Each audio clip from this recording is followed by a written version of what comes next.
Imagine your network is like the Titanic, a technical masterpiece, but also at risk if security measures are not sufficient. Like the famous disaster, IT and OT managers in companies are often faced with cyber attacks that happen suddenly and remain undetected for a long time. But what can we learn from the sinking of the ship to better protect our networks? We will answer this question today. And with this, a warm welcome to our webinar today. My name is Silvia Günther. I'm a marketing manager at Belden, and I will guide you through this exciting event. If you have any questions, please feel free to use the chat. After the presentation, we will go into it. Today, I would like to introduce you to wonderful speakers. Dr. Siegfried Rasthofer. He is cybersecurity researcher and he knows many real-life cyber attacks. Siegfried will show us the kill chain of an attack. That means from the initial access to the so-called mission complete. A warm welcome to Siegfried and nice to have you on board. Thank you. Welcome, and I'm really looking forward to it. And the second speaker is Professor Dr. Tobias Heer from the CTO office of Berlin and also from the University of Esslingen. Tobias will show us the similarities between the security measures for Titanic and for IT or OT networks. And of course, he will give us an answer on how to prevent these disasters. Also, welcome to you, Tobias, and nice to have you on board today. Hello, thank you for having me. Okay, let's start and go into the topic, and I'll ask Tobias to briefly go into our history of Berlin, because we and the Titanic were born around the same time in the early 20th of century. So yes, that's actually true. Belden was founded in the beginning of the 19th century, and this was some kind of time of wonder. So we had like steam machines and electrification, and Belden focused on providing wires and cable for electrification. And as you can see in the timeline, we did that for a very long time. And at some point, Belden realized the customers don't only need cables, but they have more complex problems. And so Belden started to look into and produce the devices that go between the wires, active components, industrial network infrastructure, switches, firewalls, and so forth. And now we are in the transition, or actually have completed this transition already, to move towards a solution provider. So we also look into software solutions, cloud solutions that we can offer our industrial customers, so that they can solve their problems and understand and manage their data in an industrial plant efficiently.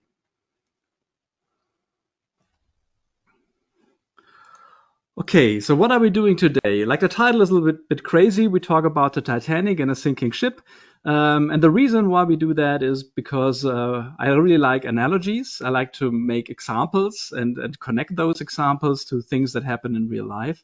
And the disaster of the Titanic is a really iconic disaster. 1,500 people died on April 14th, 1912, on a ship that was deemed unsinkable. So everyone thought this would be like a ship that cannot have such a disaster. And the question is, why did people think it was unsinkable? And the reason is there were quite a lot of security measures on the Titanic. And these security measures are not unlike some of the security measures in an industrial network. And for example, we will talk about attack on an industrial network, and we'll talk about the Titanic at the same time. And one of the analogies that we're going to use is, for example, the attacker progressing through the network, or the water going through the ship, going into sections that it has not reached before. And so I hope you can embark with us on a journey through the security of the ship and also the security of the industrial network.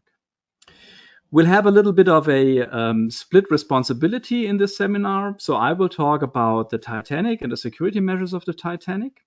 Siegfried Rasthofer will talk about an actual cyber incident in a industrial network, and will show you how the attackers proceed. And then I will give you a brief hint how we can prevent or at least make more complicated these attacks for the attacker by using things like network segmentation or, most importantly, network access control. And with this, I would like to hand over to Siegfried, who will show you the example network or the network that we'll be talking about today. Perfect. Thank you, Tobias. Yeah.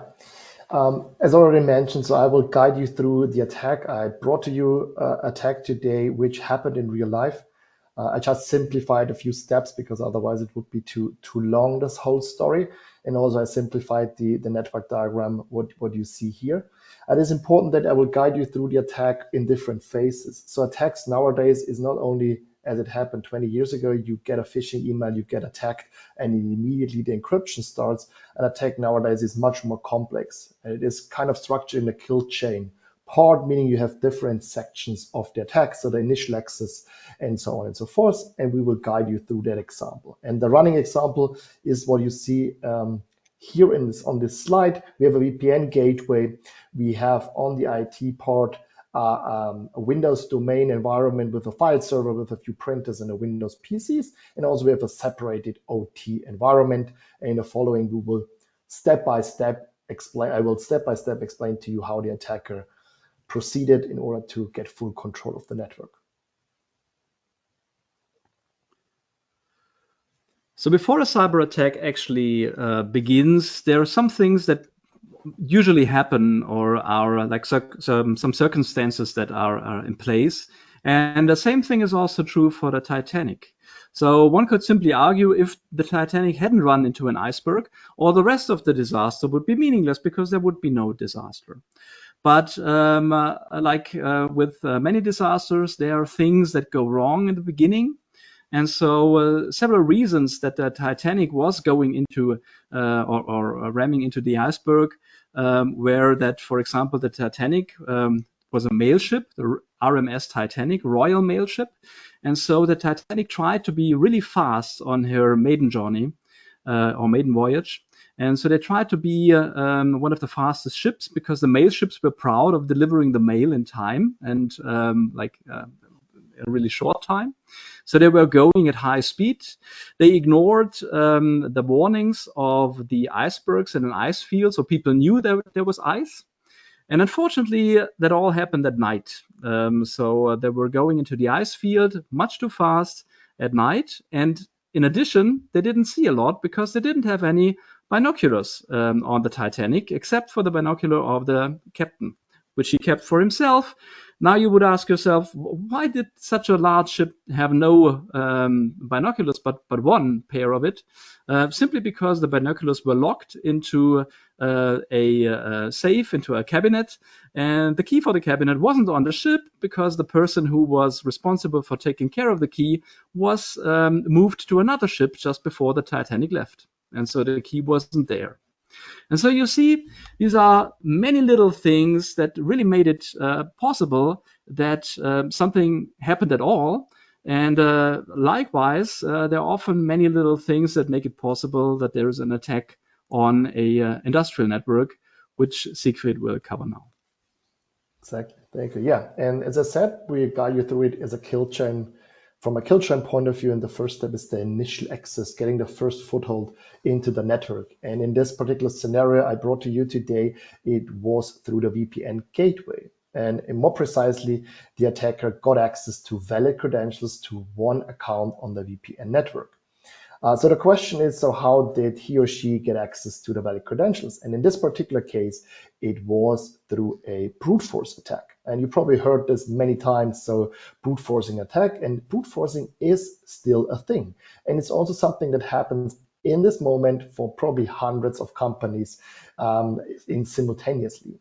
And so what you need is the username and the password, usually when you do not have two-factor. When I come to that in the next slide, but so The username, getting access to the username isn't that complex. So usually you find if the username is the email address, it's easy to reconstruct if you want. For instance, if you have data leaks or something where email address is part of that from the company, you can get access to this. Or if in case it's not an email address, the username, in case it's a number or something, also that isn't that hard or complex, because also from other leaks or logs, you can get access to these kind of parameters, or the values basically. The important part is that the password. And so they're using dictionaries, they're using lists of commonly used passwords, and they just try it out, combinations of username and passwords, until they are successful or not. So this is how it happened, but still, I also thought it might be interesting to give you a broader introduction into initial access, in particular to valid login credential for VPN. So there are also other techniques, again, not in this particular scenario, but also in other incidents, what threat actors do at the moment. Still, phishing is a thing. Phishing, they're getting much better in the texting, to be honest. Usually it's a link part of that, and then once you click on that link, you get transferred to a web page that looks identical to the web page for your VPN login, in case your company has a web-based portal for logging into the VPN. The difference is just the domain, but also for the domain, you can make a few things called typo squatting or something, so that the domain looks identical to the one. So it's very hard for a user to identify it, but yeah. On the other hand, phishing is not only with link, phishing also comes sometimes phishing attacks with an attachment. And the attachment itself is the malicious part. It's a piece of software. And sometimes the software is a so-called info stealer malware. So I gave a presentation last year, unfortunately in German, 45 minutes completely on info stealer malware. So just in short, what is an info stealer malware? Info stealer is a piece of software, as I said, where you get infected, for instance, via a phishing attack, but there are also other vectors that are used to distribute this malware so that it infects your machine. Once it infects your machine and it gets executed on your machine, it is looking for different things. And one of the things is the username and passwords that you stored on your local machine. How do they get access to this? I mean, for instance, think about the browser, right?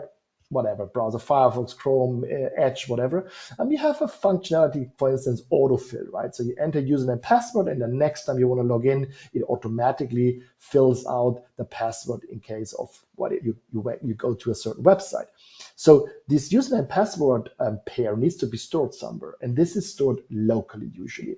And this is where the malware looks into this path, into this database, and tries to extract the username and password, and then sends it to the attacker until the attacker has the combination. And the last thing, which is completely different to valid credential, but also what I see very, very often, even in 2024, of course, are software vulnerabilities on VPN gateways. This is also a thing because with that functionality or with that feature, you can completely bypass the authentication process and immediately run your malicious code on the VPN gateway. The first thing, probably what many people think, or what I always hear is, hey, but Siegfried, I have a two-factor authentication and I'm protected against all of that, what you just mentioned. And to be honest, and to be straight, I'm a fan of two-factor authentication. Please do it. But also please keep in mind the following. In our scenario, our original incident, yes, it probably would have protected the threat actor to getting access because the attacker did a brute force attack, getting a username and a password, and the attacker didn't have the two-factor. In case if there would be a two-factor authentication, so the attacker wouldn't be able to log in. However, threat actors at the moment also realize that more and more companies now improve their security controls and also implement two-factor authentication and find a lot more ways now to circumvent and bypass also two-factor authentication, which is not part of that seminar here, but also keep that in mind. Yes, it is a good strategy, but it doesn't protect all the time. Of course, for phishing attacks, the same. If you have a link, and the same thing with two-factor, you need the second factor. But also keep in mind for info stealer malware. So far, I told you that info stealer malware steals username and password pairs, but it also steals valid sessions, so session cookies. So in case you authenticate against a service, username, password, two-factor, three-factor, whatever, in the end, usually you get a session. And with that session, the next time you kind of log in, authenticate with the valid session, which is valid for a certain amount of time. And in case the attacker get access to that valid session, which is stored on the client, for instance, in a cookie or something, web cookie, you can authenticate only with that session without the username, the password. In that case, a two-factor authentication is good, but it wouldn't protect you. And the same also applies for software vulnerabilities, because depending on the vulnerability, it can completely bypass your authentication process. In preparation of that seminar, I found a few days ago the following hacking forum post. It was not part of the incident I will guide you through, but I found it quite interesting and I wanted to share it with you. What does this small thing tell you? It tells you the third line is the important one. So it's a threat actor that sells credentials or access to a company. And in this particular case, the threat actor also mentioned how he or she got access to the credentials with a brute force attack. It is a company, a US, the service is RDP, the revenue of the company, it's a small company, 5 million revenue, the industry type is architecture, engineering, and so on and so forth. And the other interesting thing is below, probably you saw it start, so this means it's like a bid system. You start with $800, you go in steps of 200, and if you want to buy it immediately, you want to pay $1,600 and you get the access. What do you want to tell with that slide? I want to tell you that keep in mind that the attacker, for instance, who, for instance, get access to the username and password, isn't necessarily the attacker who then in the end encrypts your data. This is a whole market, and there are different threat actors focused on different things. One threat actor or different threat actor groups are focusing on only getting access to certain companies and selling the access, not processing and doing more things, encryption. There are others who just buy the thing, for instance, for $1,600 and then continue. That's a big market, and this is unfortunately the situation why they are so good at the moment. Okay. We said we wanted to talk also a little bit about how to prevent those things. And as we've seen, there are different ways this attack can happen, different entry points of the attacker. And of course, there are different protective measures to protect against such an attack. We'll talk predominantly about network access control as a very important measure. And network access control has, of course, the task of keeping unwanted participants out of the network. But as a system, network access control can also connect to many other systems. For example, the intrusion detection system, so the network access control system can get information about like the state of different devices in the network, or about things that are happening in the network, for example, compliance information. The network access control system can also get information from the VPN server, can hook into the wireless local area network controller to get information from that, or, as just said, can connect to compliance solutions that can tell the NAC system what's going on with the hosts.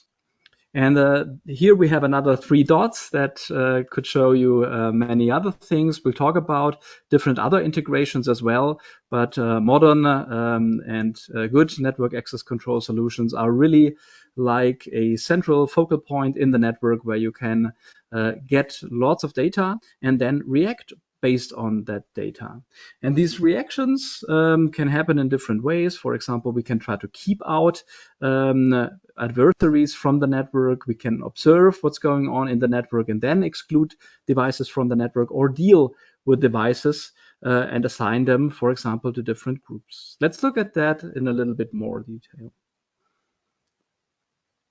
So here we see our network, and at the bottom left, you see there is a switch and there is some kind of controller connected to the switch. And if an attacker would like to connect to the network locally, they could change that controller and try to connect, but without the proper credentials, the attacker cannot go into the network. So the attacker is excluded from the network even to begin with. In another situation, we can see here there is a wireless device connected, but it's not behaving as it should be. And so we can exclude that device from the network, for example. Or you see down there are some kind of machinery that does something in our production line. It probably wouldn't be wise to disconnect that because things might go wrong. So the network access control system can also just inform the administrator that there's something wrong, there's some odd behavior. We typically would like to disconnect the device, but we haven't disconnected because we don't want things to malfunction. And the last thing is, I talked about groups on the previous slide, like assigning devices to groups is really easy with a good network access control system, because you can then like deal with groups instead of devices, and can have policies and rules for whole groups that you don't have to deal with every single device. So this sounds good in theory.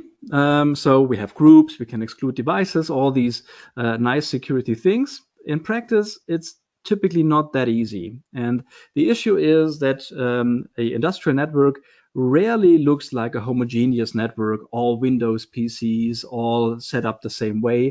But it's more like a zoo of very different animals that somehow share the same network. And so you have different ways to talk to switches, you have different end systems in the network, and so it's really difficult to configure the network and to deal with the single devices in a unified way. And that's where the actual value of a network access control system lies. So the network access control system, for example, MAC, can talk to different systems. For example, systems that support radius, so switches that can do 802.1x and radius authentication, or MAC bypass in the worst case, or SNMP. And depending on what the switch or what the device can actually support, it will adjust its communication to the device. As an administrator, you just create your rules in an abstract way, and then the network access control system translates for you into the different languages, and it makes it much easier. And so you can react on things, you can deal with different industrial network situations, and take control or keep control of your network. And if we go back to the Titanic, we can think about what is there something that is similar? And of course, there were many security measures of the Titanic that was planned, and these things were in place, not all worked out. If we see what's probably the biggest problem is that the Titanic was deemed unsinkable, so people were accepting high risks because they thought nothing can happen. It's probably the same thing about your network. So people who think that their network is secure may take risks that they're not even aware of. Okay, and I like to hand over back to Tobias, and we will go to the next topic, lateral movement. Okay, so let's go back to the Titanic a little bit. And of course, the problem of the Titanic was that the water actually got into the Titanic, and it got into the Titanic in a way that made it sink. Our analogy for the water and the attacker is that it's going to places we don't want it to be. And so before talking a little bit about the security measures on the Titanic that tried to prevent that, Siegfried will talk about lateral movement in the industrial network. Perfect. Yes, thank you. Let's talk about lateral movement. So the first step already happened. We have initial access. We have the username and a password of one account, and we already see the network, right? We as the audience, so you as the audience, but the attacker doesn't. So the attacker now tries to reconstruct per step by step to figure out what kind of endpoints do I have access to, what is it, etc. Where am I, Windows environment, OT, etc. And this is what's done usually in the lateral movement phase. And in this particular incident, we had 3 steps, what the attacker did. So step 1, the attacker in this particular incident did a so-called internal reconnaissance, a typical way. So he tries to figure out, or she tries to figure out, is it a Windows domain? And if yes, how is the Windows domain organized? Do we have domain controllers? Do we have trust zones? Do we have administrators, domain administrators, members? What is it? And for this case, in this particular case, only 4 specific standard Windows commands were used: net, nltest, and again net, for different purposes. And with these tests, so these are just commands you can use in the command line and also as an administrator. This is not really malicious, and therefore also these commands usually aren't really detected by an antivirus system or an EDR. It depends in the case of an EDR, but usually they are considered as benign, right? The next step, what the attacker did after the attacker got information about the Windows domain, the attacker was interested in certain services. So the attacker thought, okay, is there a service for NetBIOS, SMB, RDP, RPC? And the last line you see, these are standard ports. Of course, they can be changed, but for the VM backup solution. So the threat actor was interested, is there a VM backup solution reachable from that endpoint?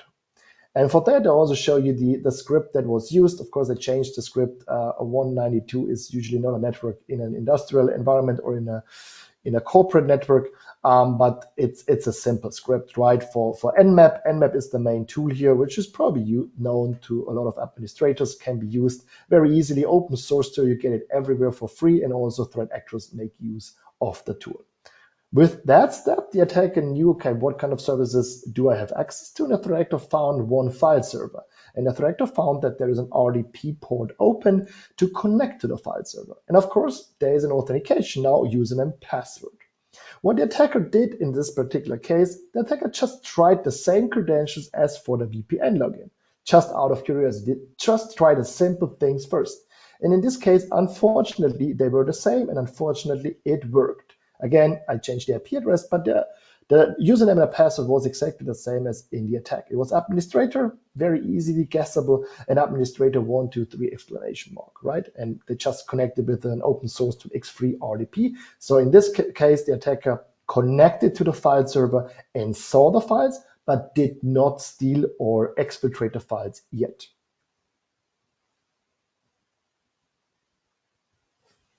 So far, we looked how NAC can help to keep the attacker out of the network.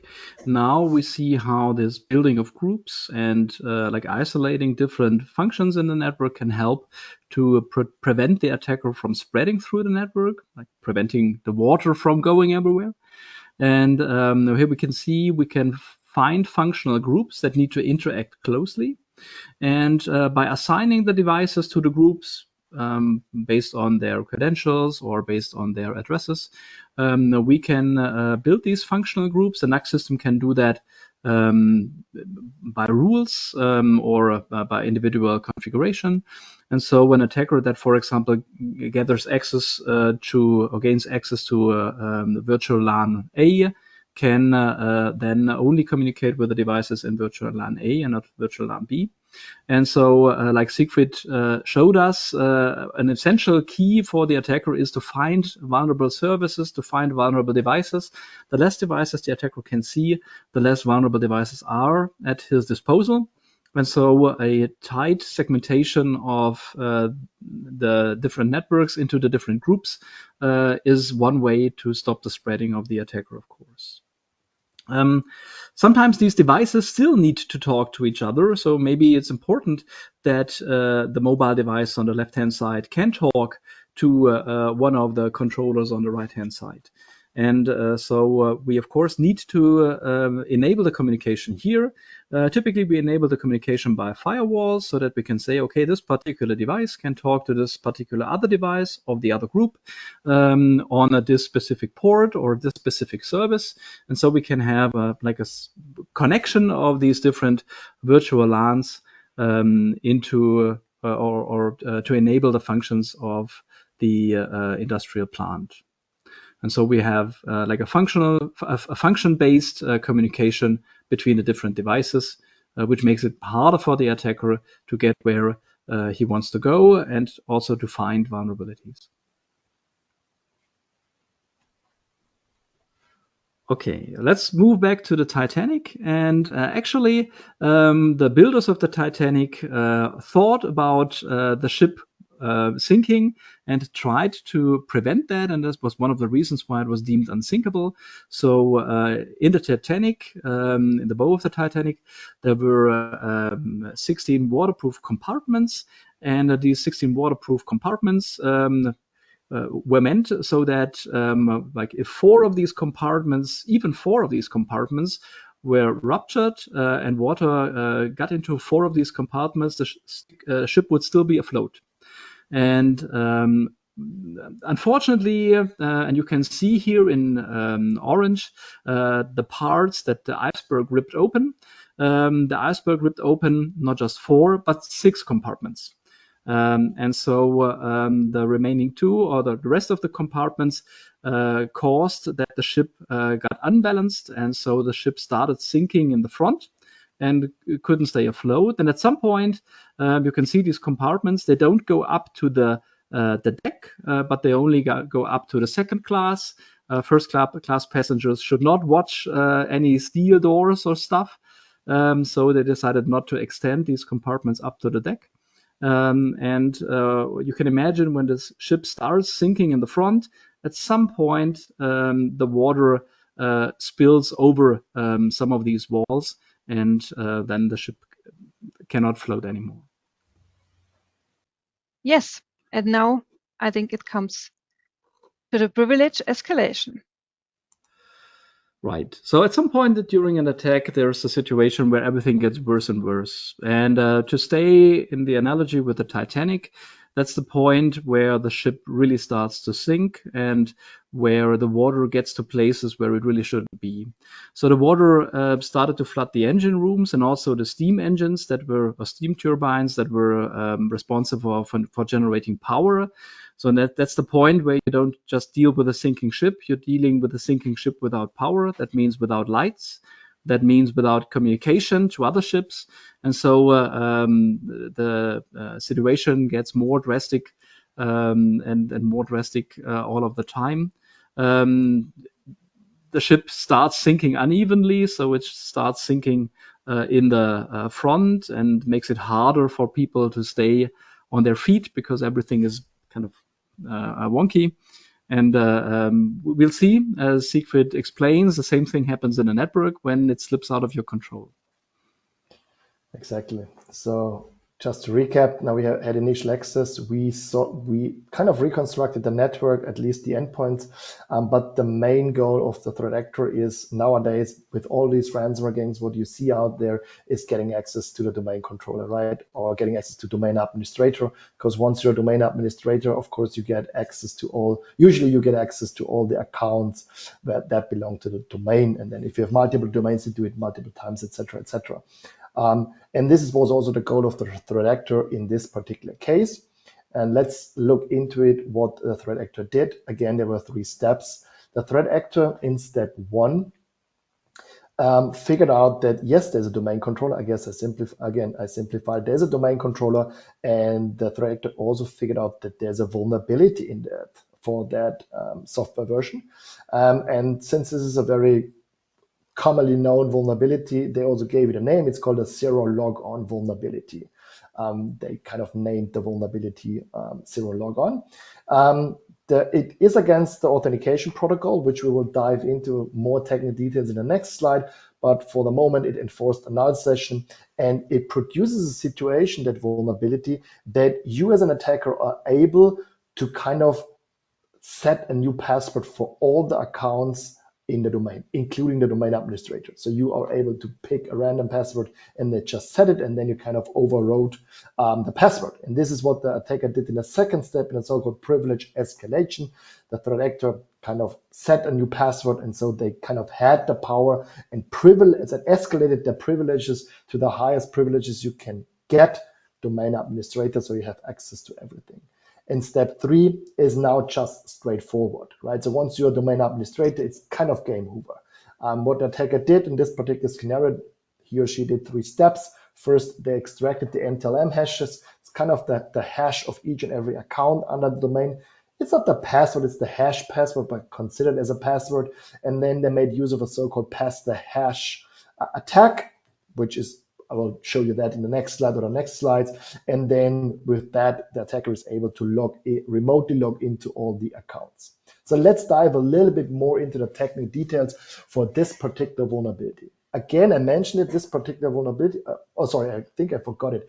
It is from 2020. So it's an old vulnerability. Even in 2024 nowadays, I still see companies were threat actors that didn't patch that vulnerabilities, and a threat actor abused it to get privilege escalation to domain administrator. So let's look a little bit into it, the protocol. So the problem here in that software vulnerabilities is in the implementation of the authentication protocol. The authentication protocol is a challenge response protocol. So this means what the attacker did, let's go step by step. In a compromised client, the attacker initiates a login authentication. So the domain controller says, sure, you can log in. So the domain controller sends a challenge. And usually this is the second step. And the third step, usually in a normal way, is in a benign way, is that you with your on the client side, you now use your key, your password, and you encrypt that challenge and send the encryption over to the domain controller. Since the domain controller also has access to the passwords, does the same thing and then compares both values in case they match, you're authenticated. Of course, the attacker doesn't know the password. This is the whole game here, right? But the problem was in the way how it was implemented by Microsoft in a net logon. What the attacker did is the attacker, instead of encrypting and so on, just sent null bytes to the domain controller and just see how it reacted. And the problem was that with sending over null bytes, and depending on the challenge you get from the second step, it could be the case that it triggers the authentication process. The probability for that is 1 to 256. So this means so basically it takes 3 seconds. This is what I'm trying to say. But the probability is 1 to 256. So this means in case it doesn't work the first time, you try to do the step 1 again. You get a new challenge. You send over the null bytes. If it works, etc., etc. You do it over and over again. And then at some point it triggers it. We could go more into the mathematical issues here and probability, but I think that's enough for that slide. And then you are authenticated against the server, and then you can reset the password. Of course, everything I explained so far, usually the threat actor does not care at all about that stuff. The threat actor just looks, is there an exploit? So a script that already implements all that stuff I explained to you. And for that particular, there's plenty of scripts out there. For instance, a Python script you get on GitHub, zero logon exploit Python, and then you just enter the domain controller name and the IP address, and then everything I explained with this sending over, etc., is done automatically. In the end, you get a prompt. Interestingly, so now we're more in the patch environment, right? How you patch, etc. And when we talk about patching, usually I see many companies that consider the CVSS score. So it's a metric where companies like the Microsoft or so fills out a few parameters, and in the end you get a number. But the interesting thing for this particular vulnerability, again, the zero logon vulnerability, was there are two different organizations. First, NIST came up and said, hey, this is a 10.0 CVSS score. By the way, this is the highest score of the criticality you can get. It's like the worst case vulnerability. 0 is the least one. But Microsoft came up and said it's 5.5, and it's a medium vulnerability. And this kind of thing happens from time to time, and it depends on the parameters you set. Depend on what you think the parameter. So there is a subjectivity in it. You can sometimes set different parameters, but it completely changes the CVSS score. So why I'm so keen on this CVSS score? Because there are many companies out there, and maybe also you, who consider the CVSS score for your patch management speed. You say, whatever, vulnerability from a score of 8 to 10, I have to patch it within 1 week, or within 1 day, or whatever. And from 6 to 8, I patch it once a month, and whatever, right? And this might be the reason, for instance, in this particular case, that I'm still seeing unpatched vulnerabilities in an internal network, because many companies probably consider that this is not important. But in this particular case, it is very important. I'm personally not a big fan of CVSS score because it misses one important factor. And the factor is, the likelihood that this vulnerability gets actually exploited by an attacker or is actually currently exploited by attackers. This is a number you get from different sources. And if you're interested in that topic, unfortunately, we don't have the time today, but you are interested in that, look up another score that exists since 2 years. It's called EPSS. Again, EPSS. This is a new scoring system that also considers the exploitability. And this might help you considering your patch management speed. All right, so now we have the situation. Again, we can change the password. The password was changed. We are domain administrator. Now the next step, 3.1, is the attacker extracted the NTLM hashes. Also, this is done. There are plenty of tools out there, open source tool. You can download it for free. In this case, the secret dumps.python script was used from the impacket package, and with a few parameters, you get access to all the NTLM hashes. Straightforward. The last step was the pass the hash attack. What is pass the hash? Again, when you authenticate and you say, hey, I'm Siegfried, you usually need, again, the username and the password to authenticate, to promise that you are the one, to prove that you are the one where you're claiming for, and password is one thing which can authenticate you. In this case, it is not the password. For this protocol in NTLM, it's not the password, it's the hash of the password, which is used to prove that you are the one where you're claiming from.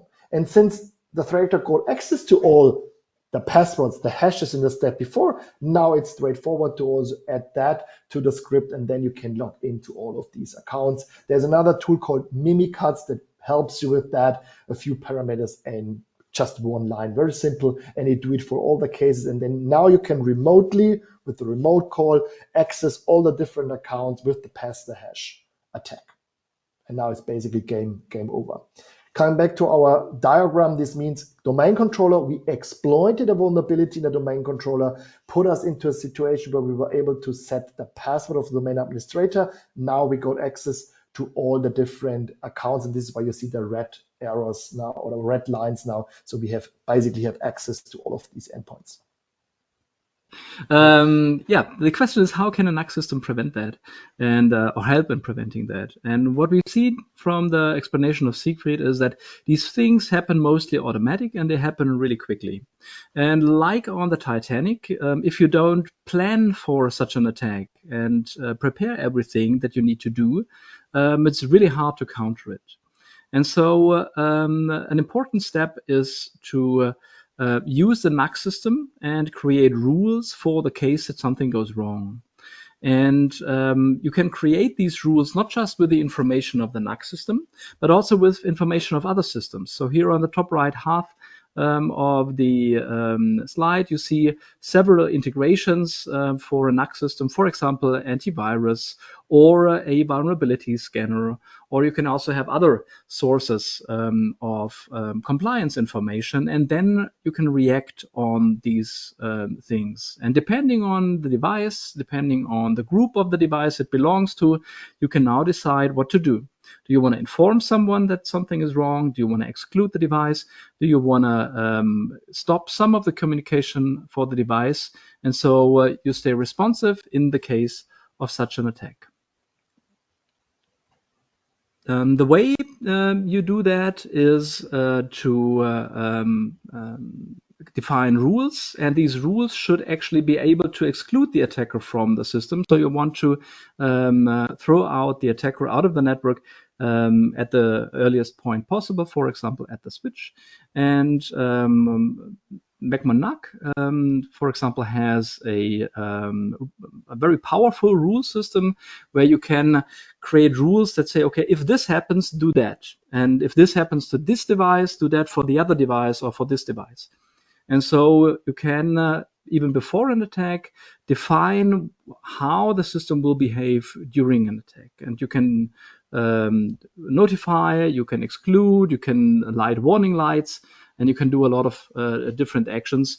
You can do actions that are related to network access control, but you can also use the REST API of McMonac or other tools to exchange information between tools and to react accordingly.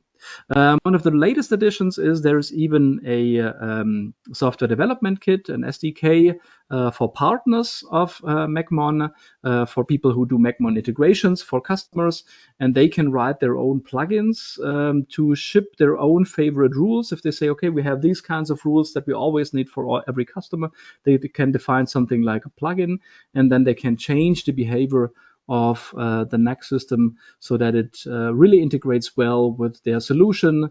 So if you have a special tool that you want the NAC system to integrate with, but there is no vendor-created integration, you can now create your own integration for that tool and share that integration with others.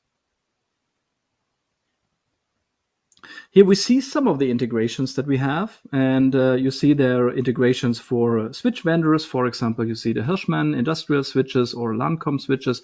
There are also integrations for Cisco and many other switch vendors. We see antivirus and intrusion detection systems. For example, Rebo down here is an industrial intrusion detection system where you can judge if there's an attack going on in your network and then react accordingly. And so you see there are really many ways that your NAC system can get the information that it reacts on and then can keep the network under control even under very adverse circumstances. Okay, let's go back to the Titanic. And the Titanic, of course, was somewhat prepared for a problem where water could come into the ship. And the makers of the Titanic also realized that they need to think about how to react quickly in case of a problem. And on the picture, you can see one of these measures. You can see a door, and that door has a air-filled part that goes up when the water is actually flooding the room. And as soon as the water goes up, that air-filled part will push upward, and the door will seal itself without any electricity, without any motor.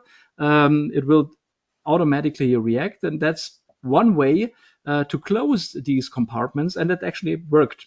So without these compartments, the Titanic would have sunk more easily or quicker.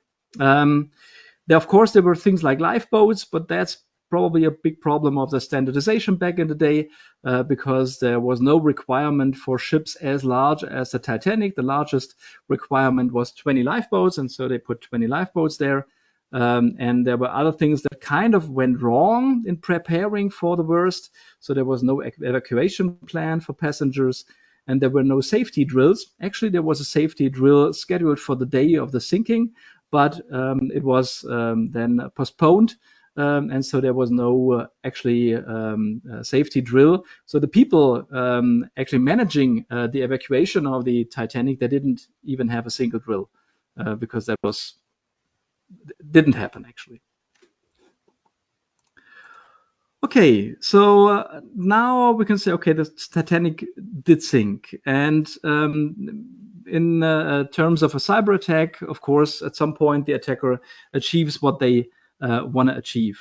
For the Titanic, it was that the ship was sinking faster and faster. The water pushed it down at one side.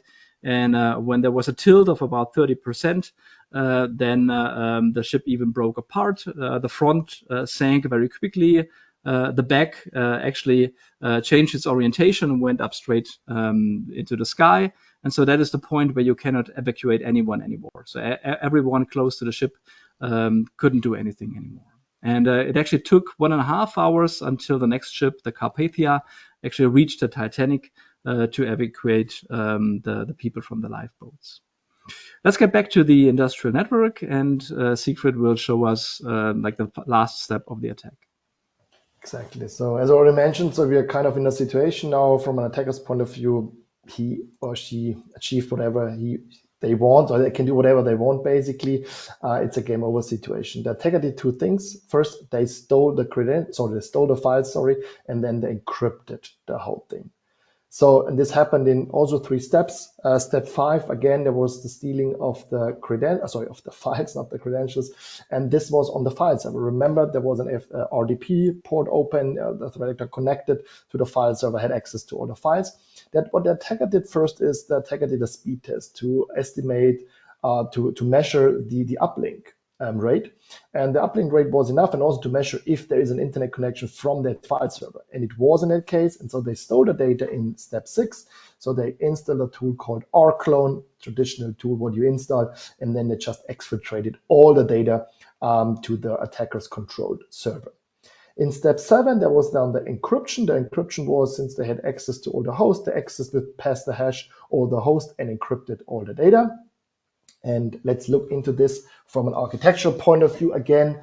To summarize it again, first file exfiltration was on the file server. There was a speed test running, and then they exfiltrated data via rclone. Now comes the encryption. It was a little bit more complex and happened in a few steps. So for the encryption point of view, the first step what the attacker did was they copied the malware that encrypts the data on the file server first. Didn't execute it, just copied the file there. The second step is they accessed all the clients. They get access with pass the hash and run another script. And that script had 3 main functionalities. First, it downloaded the encrypted malware from the file server first. Why?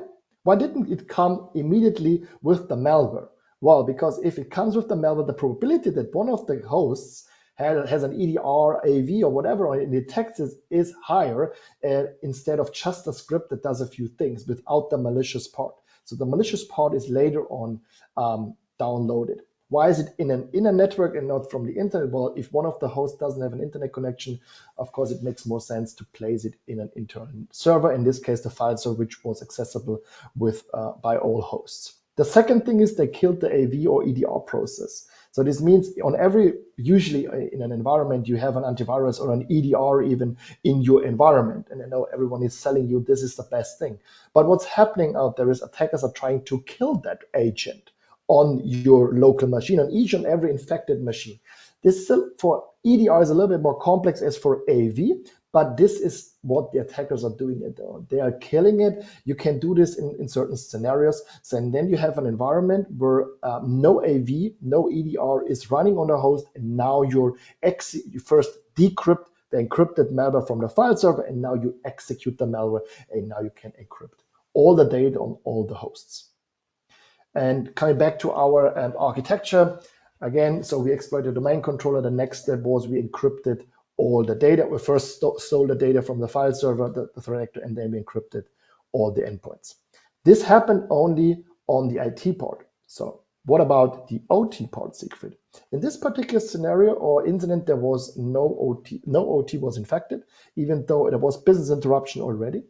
But I saw many cases where also the OT was affected. And the OT was there are different reasons for that. So IT and OT gets more closer and closer. You're able to connect devices from the IT to the OT part. For instance, if also in your OT environment, you have a Windows environment for whatever reason, you have trust zones. There are different ways to jump from the IT to the OT. The only thing what I want to mention here lastly was, as a last statement, is the encryption part. So the threat actors, many of the threat actors only focus on Windows, Linux, and what means only? Usually on Windows, Linux, and virtualization. A little bit of Mac, but not at all. So this means if you're running a PLC, the malicious code that is compiled usually doesn't execute on a PLC, so you are protected. Doesn't mean that this doesn't exist. We saw this many years ago with Stuxnet, etc. But I'm just saying what I'm seeing out there nowadays from the majority of the incidents.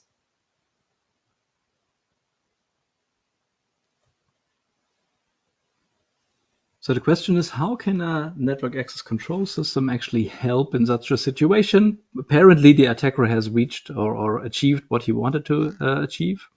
But this is the time when the cleanup actually starts, because now we need to get back to a state where the network is secure. And there are 2 components of MacMonNAC that can make this a little bit easier. First one is the switch viewer. It shows you the state and also the connectivity in the network. You can see who was authenticated when. You can see like which device is connected to which other device, and so this really helps identifying if there are some changes to the network at the current moment. When the attack has already happened, there is another thing that is very useful. That's the past viewer. And so you have a history of the switch viewer, and you can see past authentication events, past changes in the network, and it helps you to better understand what was going on in the network, because for remediation and incident response, knowing what's going on and knowing what has happened at what point in time is key. Okay, so now the same thing is true for the Titanic. Of course, when the Titanic sank, it was kind of game over for the Titanic. But there were also some sibling ships of the Titanic. Here you see the Britannic, and so people thought about how can we make those ships safer? How can we learn from the past disaster? And one good example that you can even see on this picture, so you see it's an ambulance ship it was repurposed in the First World War, and you can see here at the top of the deck between the chimneys, you can see that the cranes for lowering the lifeboats, they have changed. They got larger so that they could lower the lifeboats more easily and safer. There were also new regulations for the number of lifeboats, and there was a very important regulation that forced ships to keep their radio on all through the night, because when the Titanic was signaling SOS, they couldn't reach any other ship because the other ships around it had already turned off the radio for the night. And so people try to learn from the mistakes, from the past mistakes, and to try to make things a little bit more safer. And so if you would like to improve the security of your network, Belden is here to support you. We offer not just networking products, not just network access control, but a wide range of products in different like areas of protecting against attackers. We do have like tools for modeling network architecture, for understanding your network, of course, for securing your networks with firewalls and other tools like network access control, for network segmentation and authentication. We also provide detection and support for remediation. And here you can see the variety of our solutions. We provide industrial switches, we provide special purpose, wide area communication. In the middle, you can see we have software as well, MAC1 NAC, as Belden's network access control solution, wireless, and of course, cybersecurity with our Eagle and Tofino product line that enable firewalling and deep packet inspection for industrial applications. Okay, thank you both for your very interesting insights and presentation. We are now coming to our Q&A session. So let me check how many questions we got. Okay, there are a few. I would pick two of them, and I would ask you, Tobias or Siegfried, for a short answer. What needs to be in place to introduce a NAC system? Let me take this one. There's actually not a lot that companies need to prepare before introducing a NAC system, because you can run a NAC system completely in a passive mode. So you can use it to monitor what's going on in your network. You can use it to identify the devices in your network. And then step by step, you can like ramp up the security and start with assigning devices to groups. And at some point then excluding devices partially or in full from the network. One thing that's very useful before introducing NAC is if a company has thought about network segmentation in some way. So if they have, for example, different subnetworks or already have firewalls in place for different network segments, because then you can easily introduce things like virtual local area networks and groups in NAC. And you will see that NAC will make your life a lot easier. If you have one big network component and have no network segmentation, you might take it a little bit slower, because then you need to renumber or reassign some IP addresses. But I think it's a journey that companies need to take anyway, so that there's no way of not doing any network security and network access control. So it's probably a good thing to start with a small solution and then like grow with the solution. You can do that with Macmon NAC. Okay, the second question is, are all devices really compatible with Macmon? That's a good question, and it's always a bit tricky to say all devices are compatible, because like I don't know all devices. But in industrial environment, we typically see SNMP devices, and we also see devices that are radius capable, at least on the switch side. And on the end system side, some are able to do radius, or not radius, 802.1x authentication. Some aren't. For the devices that can do 802.1x, it's easy.